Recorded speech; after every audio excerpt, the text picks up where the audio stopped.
Giacomo had a television set from, must have been 1985.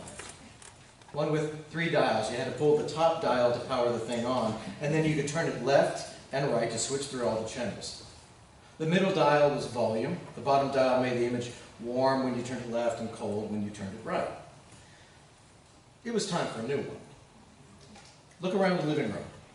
Look at how far he'd come. He lived in a house. He had an actual nice couch now. He owned an actual coffee table. His dinky, outdated television just sat there awkwardly on a stack of milk crates. The same milk crates he used to haul his books across town 6 weeks ago. Everything was unpacked. He kept his promise to himself to maintain his new place in a clean, orderly state. He swept up barbecue-flavored chip fragments from behind the couch. He dabbed and wiped the droplets of pee on and around the toilet bowl. He washed his dishes promptly, kept his clothes off the floor. The dusty television, it probably had cobwebs on the inside. It was the cruddiest thing in sight. It was time. Bars of fluorescent light glowed and rattled on the ceiling of the one-room store. The televisions were all turned off. They stared out from metal shelves, the curved screens warping Giacomo's face in the reflections as he walked past them. They were fat and boxy, and they looked like they weighed a lot. A set made by Toshiba, with a 30-inch screen measured diagonally, seemed the right size for his living room. He talked for a while to an Ophidian salesman who assured him that this model was state-of-the-art.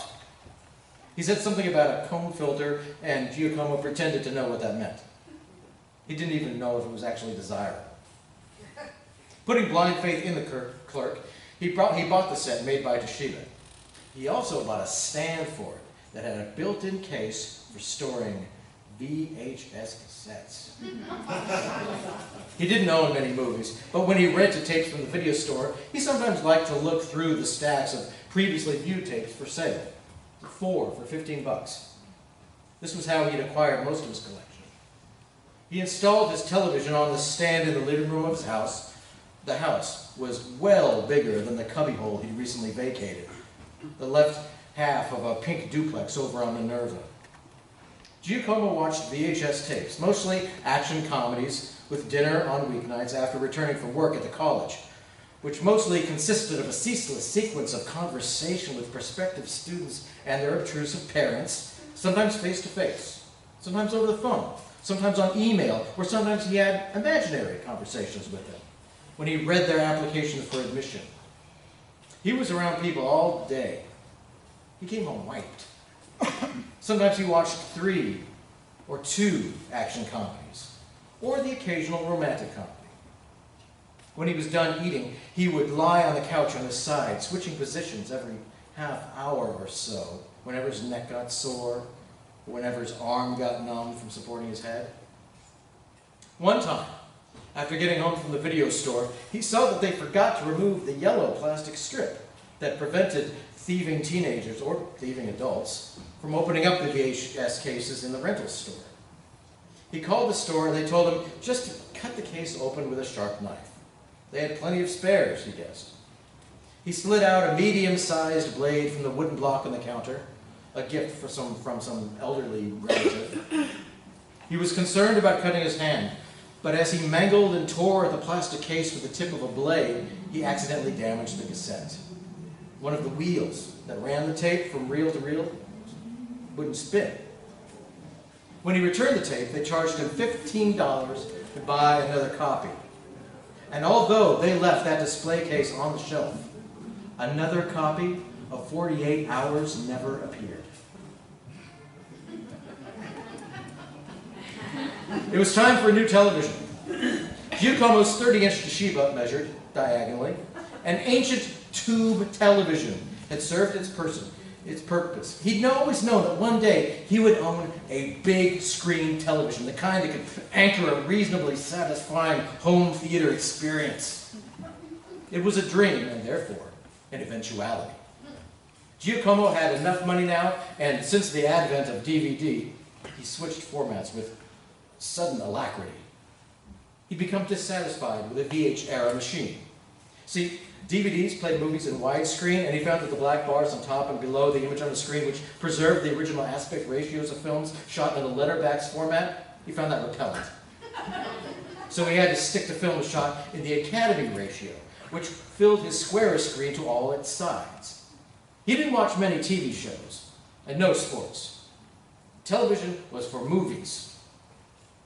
It was time for a new one.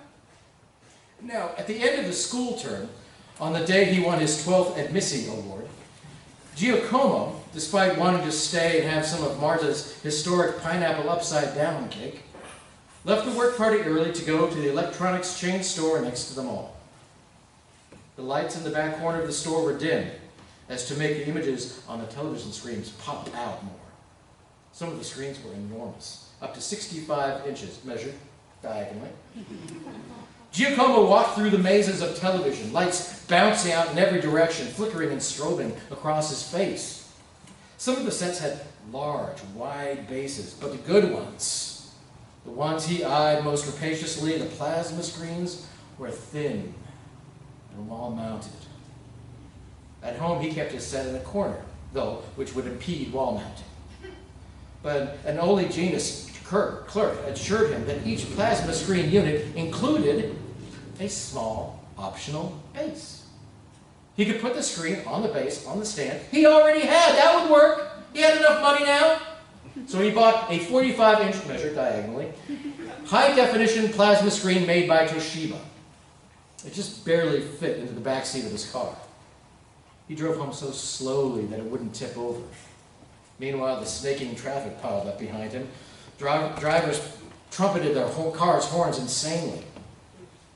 He took it inside his home, installed it on the base on the stand, which now boasted a fine collection of movies on DVD down below. Mostly action comedies, some romantic comedies. He led the three-pronged wire hanging from the DVD player to the back of the television, matching red to red, white to white, yellow to yellow. Sound left, sound right, video in.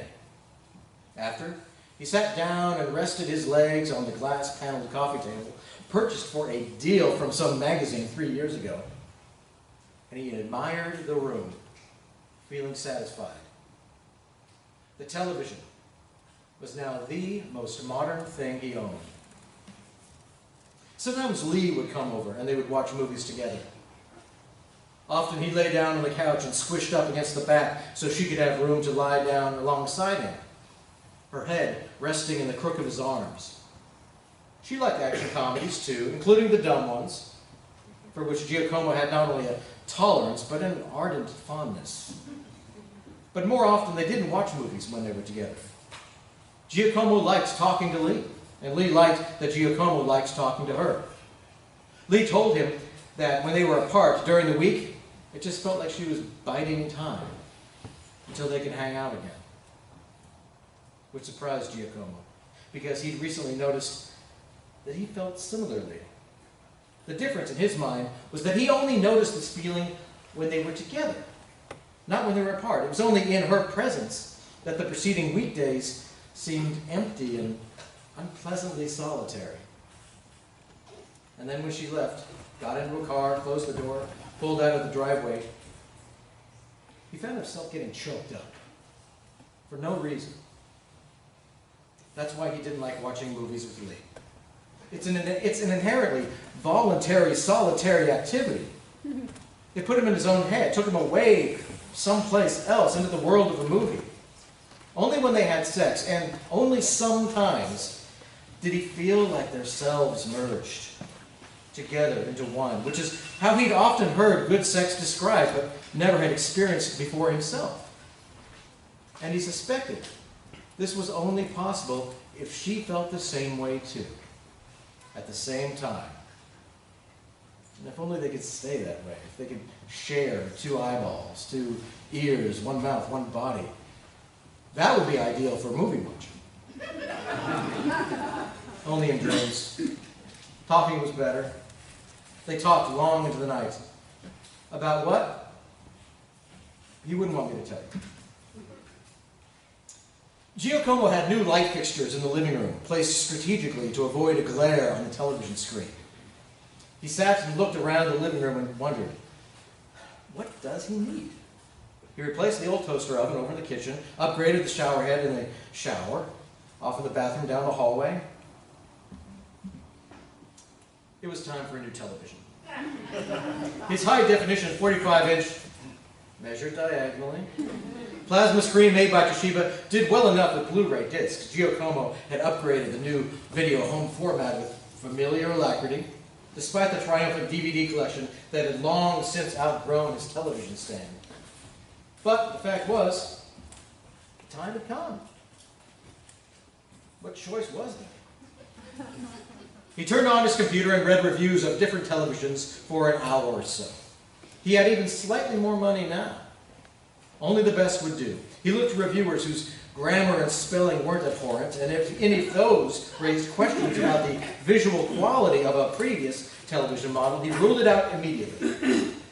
He ran 2 fingers down the surface of the computer mouse and scrolled by hundreds and hundreds of sets. He sorted them by average rating, high to low.